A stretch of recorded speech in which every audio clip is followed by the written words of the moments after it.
So this is a 2006 GMC Yukon. It's got the service park assist message on the cluster.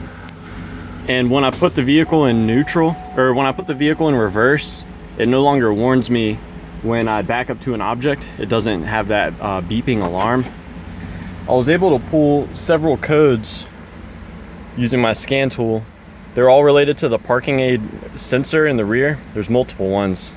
There's 4, I believe. When I clear the codes, they come back immediately. So I started to look. These are the sensors in the back here. And if you look under the vehicle, you can see that this harness has gotten loose and it actually fell on the exhaust and melted. So I'm gonna have to replace a few of these wires and zip tie this back up. So if your vehicle has the service parking system, you may want to check and see if the harness fell onto the exhaust.